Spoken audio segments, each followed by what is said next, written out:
আসসালামু আলাইকুম রহমতুল্লাহি ওয়া বারাকাতুহু। সরিষা পোড়া, চাল পোড়া, পানি পোড়া, রুটি পোড়া, আরও যত ধরনের পোড়া আছে, বাটি চালান, আয়না পোড়া, এগুলা থেকে বাঁচার উপায় কি? আপনি শয়তানের ধোকায় পড়ে চুরি করে ফেলেছেন, আপনার জন্য চাল পোড়া নিয়ে আসছে, অথবা হুজুর ডাকছে আপনাকে বাটি পোড়া বা এরকম ধরনের একটা পোড়া দিবে, এরকম বোঝা যাচ্ছে। তো এখন আপনি এই সমস্ত পড়া থেকে কিভাবে আপনি রক্ষা পাবেন?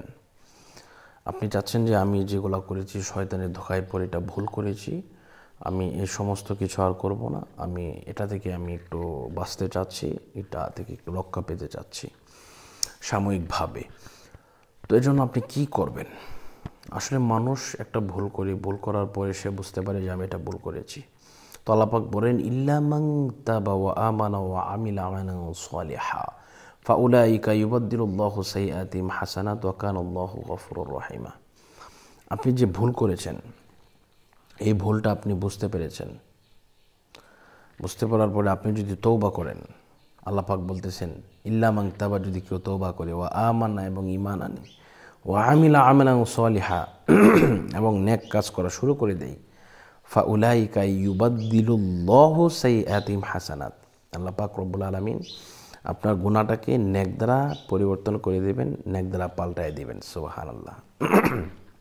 এই জন্য আপনার এই গুনাহ থেকে, পাপ থেকে আপনি যে রক্ষা পাবেন, রক্ষা পাওয়ার জন্য আপনি যে কাজটা করবেন, অবশ্যই আপনি প্রথমে আপনার যে কাজটা করতে হবে, আপনি তওবা করবেন। আস্তাগফিরুল্লাহ রাব্বি মিন কুল্লি যামবি ওয়া আতুবু ইলাইহি লা হাওলা ওয়া লা কুওয়াতা ইল্লা বিল্লাহিল আলিয়্যিল আযীম। আপনি তওবা শেষ করলেন। এখন তওবা শেষ করলেই তো হবে না, তদবির করা লাগবে। যেহেতু ওরা তদবির করতেছে, চাল পোড়ার তদবির করতেছে, আপনারও তদবির করা লাগবে। এই তদবির ইনশাল্লাহ আমি করে দেব, যদি আমার সাথে যোগাযোগ করেন এই নাম্বারে 016-430-63744।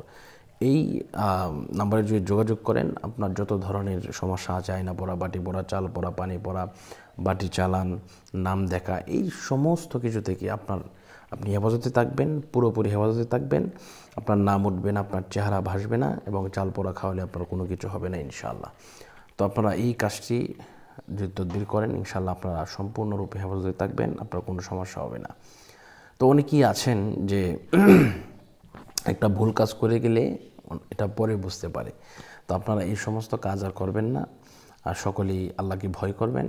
যার ভিতরে আল্লাহর ভয় নাই, তার কোনো ইবাদত নাই, তার কোনো মুসলমানিত্ব নাই। কারণ আল্লাহ পাক বলেছেন, ইন্না আক্রামাকুম ইনদাল্লাহি আতকাকুম।